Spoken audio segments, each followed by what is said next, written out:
पुंछ जिले के गांव लसाना में आज पीडब्ल्यूडी विभाग और इंस्पेक्शन टीम ने दौरा किया। इस दौरान टीम ने इलाके में चल रहे विकास कार्यों का निरीक्षण किया और स्थानीय लोगों की समस्याओं को भी सुना। गांव लसाना में पीडब्ल्यूडी विभाग के अधिकारियों के साथ इंस्पेक्शन टीम ने विभिन्न सड़कों और निर्माण कार्यों का जायजा लिया। मेरा जो मेन मकसद था, हम हैं क्वालिटी मॉनिटर। हमें गवर्नमेंट ने नियुक्त किया है कि जो सिटी टाउन में काम हुआ है, जैसे लसाना टू दुपड़िया रोड, इसमें हम आके आज हमको चेक करने हैं, इसके टेस्ट लेने हैं, लुक की क्वांटिटी देखनी है, जो कंकरा डला है वो कैसा डला है, ये सारा चेक करने के लिए हम आज पूरा दिन इसके टेस्ट करेंगे और उसकी रिपोर्ट गवर्नमेंट को सबमिट कर देंगे। इसमें जो मैंने अभी देखी, यहाँ 500 मीटर रोड पड़ी है, इसमें तो कहीं भी उखड़ी नहीं है। फिर भी हम सारा टेस्ट करके पूरी रिपोर्ट सबमिट करेंगे। टीम ने मौके पर पहुंचकर काम की गुणवत्ता की जांच की और संबंधित अधिकारियों को जरूरी दिशा निर्देश भी दिए।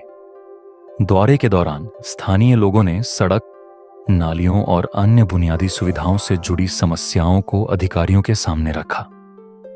दुपरी की रोड का पैसा आया, आपने सुल्तानपुर का आपने उठा के ऊपर दे दिया 25 लाख एक बंदे को, 3 बार अलाइनमेंट चेंज हुई।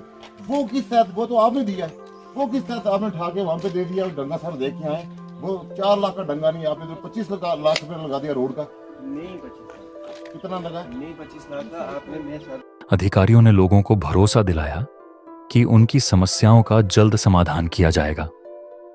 पीडब्ल्यूडी विभाग और इंस्पेक्शन टीम के इस दौरे से लोगों को उम्मीद है कि इलाके में विकास कार्यों में तेजी आएगी और लंबे समय से चली आ रही समस्याओं का समाधान होगा। द माइक स्टोरी की यह रिपोर्ट। आज सर क्या हुआ था कि हमने एक डिमांड की थी डिपार्टमेंट से कि यहाँ की रोड की, हमारी रोड की इंक्वायरी की जाए। अब इंक्वायरी के कुछ बेसिक चीजें थी जो मैं आपको बताऊं किस किस चीज की इंक्वायरी। एक तो जो ब्लैक टॉपिंग हुई है, वो बोल रहे हैं कि हमने 1 इंच जितनी की थी वो कुछ नहीं हुई है, वो सारी ब्लैक टॉपिंग उखड़ गई हुई है पूरी रोड की।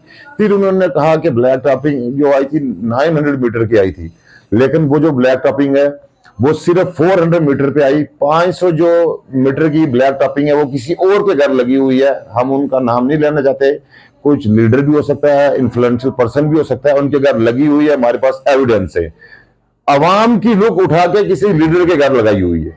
पहली बात ये। दूसरी बात ये, यहाँ पे हमारे कुछ गरीब हजरात हैं, तो उस बंदे की पूरी जमीन है वो नीचे आई हुई है। तो वो इंक्वायरी टीम में देखा था कि वहां से कितनी मुश्किल से गाड़ी निकलती है। 2 साल हो गए, ना वो रोड साफ हो रही है, ना उसको कंपनसेशन दी जा रही है। फिर जाके जब ऊपर जाते हैं, पूरी रोड में कोई ड्रेनेज सिस्टम नहीं है। इसके पहले इस कॉन्ट्रैक्टर से पहले जो पहला कॉन्ट्रैक्टर था उसको ब्लैक लिस्ट किया गया, लेकिन ब्लैक लिस्ट करने से पहले वो 1,78,00,000 रुपया निकाल चुका था। अब हम गवर्नमेंट से डिमांड करते हैं कि ये पब्लिक का फंड 1,78,00,000 रुपया किस ने मिल बांट के खाया हुआ, उसकी जांच हो। फिर आपने रोड पे देखा कि कोई ड्रेनेज सिस्टम नहीं है।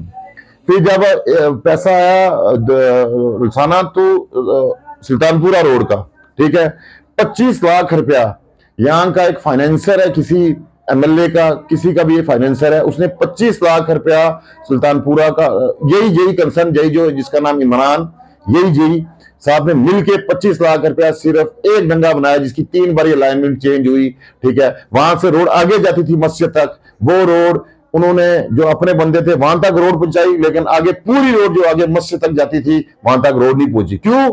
क्योंकि ये इनके इन्फ्लुएंशियल पर्सन थे। सिर्फ एक ही डंगे पे उन्होंने अपनी जमीन थी वो सीधी कराई, अवाम को कोई कनेक्टिविटी नहीं मिली और सारा पैसा हड़प हो गया। तो उसकी भी हम इंक्वायरी की डिमांड की है। तो उन्होंने हमें एश्योरेंस दिया है कि विद इन डेज हम एक इंक्वायरी बिठाएंगे। तो मैं आपके मीडिया के थ्रू ये बात डीसी साहब से भी पहुंचाना चाहता हूं, एंटी करप्शन ब्यूरो तक भी ये बात पहुंचाना चाहता हूं कि इस रोड की एक प्रॉपर इंक्वायरी हो। यहाँ पे करोड़ों के हिसाब से घोटाला हुआ है जो डिपार्टमेंट ने किया है। तो इसके लिए डीसी साहब से और एसी साहब से मेरी ये रिक्वेस्ट रहेगी। Thank you.